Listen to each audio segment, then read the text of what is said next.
Well, the nation has accelerated its journey towards becoming a $26 trillion economy by 2047, which would establish its position as the third largest economy globally. This vision, however, is not just limited to a mere financial perspective. India's dream of Amrit Kal is one that is wholesome, characterized by an economy that is not just progressive, but also sustainable, inclusive, and technologically sufficient. The G20 declaration this year has been a milestone in this path, particularly when it comes to establishing India's position as a possible voice for the global south. And to reinstate this and further analyze the path towards achieving economic prowess, I would request Sonal to once again come back on stage to moderate the session. Mr. Churiwala, let me start with you, because we've been talking about India overtaking China in terms of population. Definitely it comes with a lot of responsibilities, and one of the biggest one is energy security here. How do you think the transition that India is talking about, majorly it's by 2070, but renewable has been a big focus. What is your take here? Are we on track? Are we exceeding those targets, or do we need to do more? Energy demand has a very strong correlation with the GDP. And as a result, we are possibly seeing every year 7 to 9% growth in the demand of energy.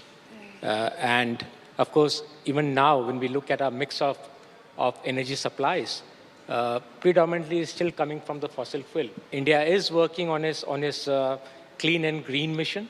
Good part is, I think, over the last 2-3 years, with all the push that has come from Ministry of Power, MENRE, we have seen the installed capacity going up to 179 gigawatt as we speak now. Government have announced a very, very ambitious target of reaching 500 gigawatt by 2030. To attend this mission of 500 gigawatt, a couple of things have to be there. India never had its own sales and manufacturing facilities. India is now putting up a lot of sales and module facilities. Government have announced PLI. As we speak, almost 60 gigawatts of cells and modules are in the pipeline. Tata Power ourselves, we have just commissioned about 10 gigawatts of cells and modules. So good part is a part of that self-reliance will come in. So hopefully, a lot of this capacities which are required will be served through domestic productions of cells and modules. Now, for the renewable energy to replace fossil, it's important that the renewable energy can be seen as a continuous supply source of power. And in order to do that, it's very critical that you have storage facilities in India. So with the storages coming in, hopefully in the next 3 years, you will see a lot of such supplies happening, which is 24/7. As a result, there will be a lot of confidence in the industry to switch completely to green, which is not possible now. So yes, I think green and clean energy will become big as we keep on moving forward. So I think most of the ministries are working towards that, and I feel that we see a momentum every quarter, and we are progressing in the right path. Okay, so more power to the power sector in that case. Thank you. Ms. Murkute, let me come to you, because we have spoken about the big targets that we have in 2047, but it would also require to restructure the fragments of the Indian economy in a lot of ways.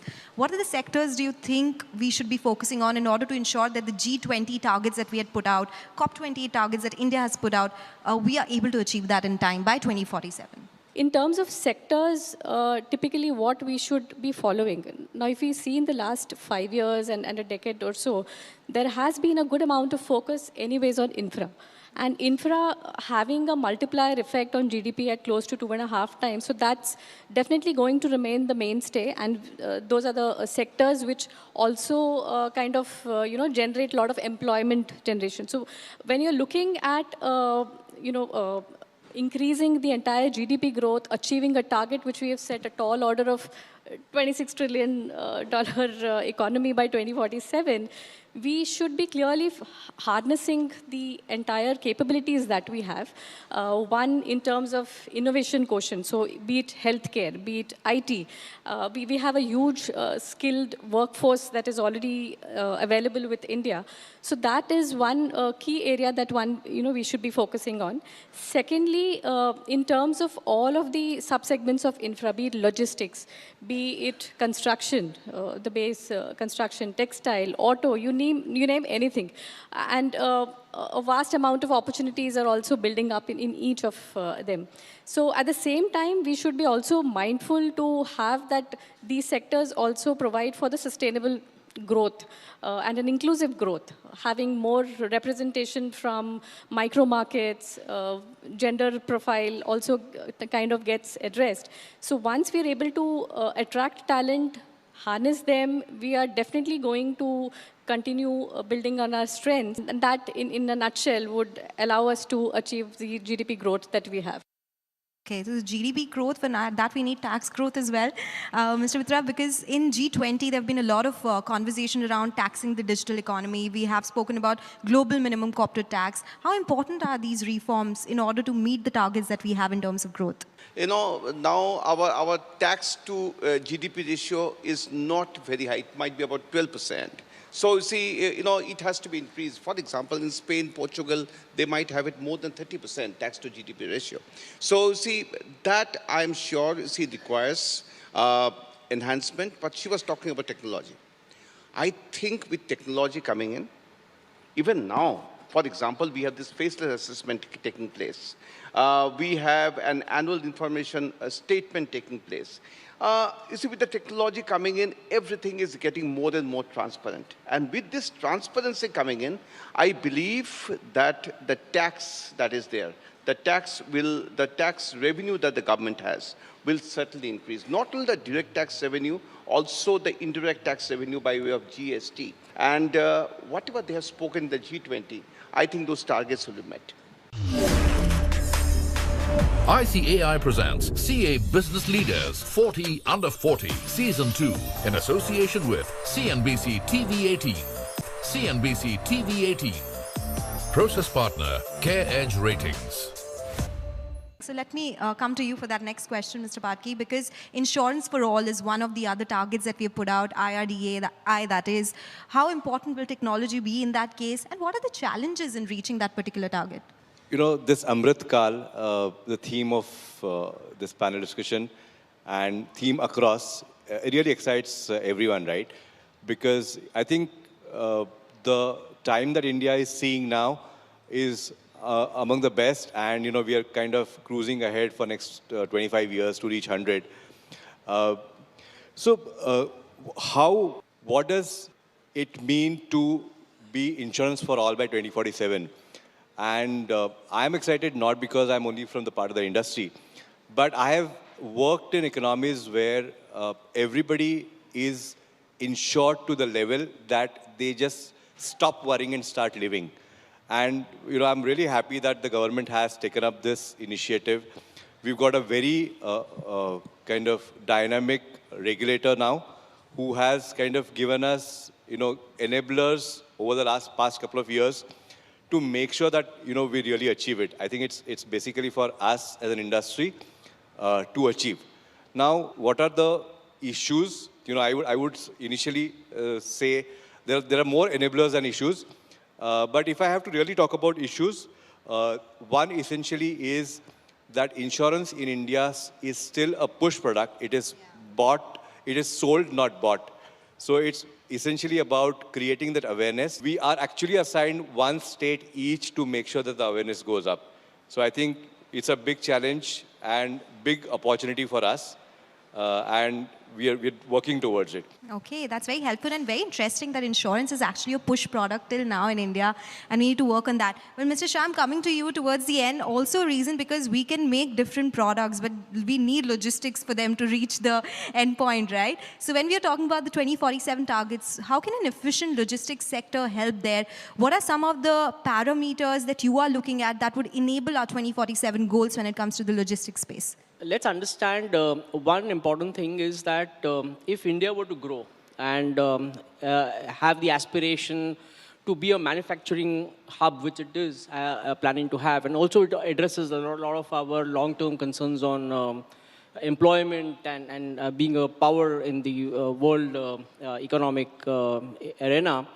There, in my view, is an efficient logistics is extremely important. It connects all the dots because the average cost of logistics currently is close to 12 to 14% in India. Of course, we don't have exact numbers because there's a lot of, the sector is not fully formal, but close to 12 to 14%. But if you go average to a large developed economy, the average cost of logistics ends up somewhere between 7 to 9. So that leads us into a lot of, not being efficient and being uncompetitive. Being uncompetitive leads us into a situation where we cannot grow the manufacturing hub over here. I mean, it's very, very difficult. So logistics has to come of age. It has to come down in terms of cost, and it has to go up in terms of efficiency. And how does that really happen? There are various things. Another thing which, so there are two parts to it. One is the infra part, and the other is the regulation part. There are two parts to the entire logistics space. As far as the infrastructure is concerned, there has been extremely, I'm pleased to see a lot of development happening. So I think there's a lot of investment and recognition of the infrastructure to go up. And I think by a decade or so, I think we should be in a very comparable position as compared to very other large players like the most of the Western countries and China, of course. The other is the ease of doing business, which is the regulatory, the environment that we are in. There also, I think we are seeing a lot of things. The GST unfolded the entire thing in terms of ease of doing business locally. So, the whole boundaries in terms of the local octroys, state regulated taxes actually completely were subsumed under GST. So that led to much ease of doing business, free flow of cargo, enabling large warehouses and capabilities to be more efficient was unleashed, and it's working well. And I think I was just discussing this with another CFO board, and I think GST is one of the best programs that we've had, and it's taking shape very well. Mr. Mitra, let me come to you because tax, definitely, we have basically concluded that we need money to do anything that we need to do. In that case, what do you think government's focus should be in the next budget? What are some of the tax reforms that you think they should focus on? The finance minister has been already speaking that the taxation has to be intelligent, taxation has to be inclusive, and taxation has to be innovative. See, at the Institute of Chartered Accountants of India, what we do is this: we interact with the government to see that the greatest amount of tax collection is done, and there is the least amount of leakage in the taxation structure. What they are now doing is, first of all, they are pushing all business transactions towards non-cash. Right. That is what they're doing. They're saying that, look, you go for non-cash transactions, you have that much less, investigation from our side. So that is number one that they're doing. Number two, see, what they're trying to do is to what extent we are going to make it inclusive. That is, can we enhance the tax net? Now, you see, all this time, it was very difficult for them to enhance the tax net without the help of technology. So as I said, technology they're using to the greatest possible extent to enhance the tax net. Now the government is very happy with its GST collections. Right. In fact, it is better than the expectations that they had. So they are saying that, look, GST collections is good. And what they're doing is, when I said intelligent, they are now, earlier, you see, all these high net worth individuals, everybody, they will go after them and go for the scrutiny. Now the government is saying that, look, we will only go for scrutiny only in selected cases. Others, we shall leave. So what they're doing is, because of the technology, they're only being selective in the scrutiny cases that they're doing. And let me also tell you, to enhance the collections, they are reducing the corruption. For example, now you have, as I was said, faceless assessment. For example, you are being assessed. You won't even know who is your income tax officer. Earlier times, you would know that Mr. X is my income tax officer. So now, the income tax, you are sitting in Mumbai, the income tax officer could be somewhere in Guwahati, sitting there, and you won't even know. So, you see, these are the changes that they have brought in, and we hope that with this kind of changes being brought in, the tax collection will increase. So that is, the hope, and we are sure that that's what is going to happen. It was such an insightful discussion. We spoke about a lot of things, and it truly made for a great evening. So thanks a lot for joining us today. Thank you.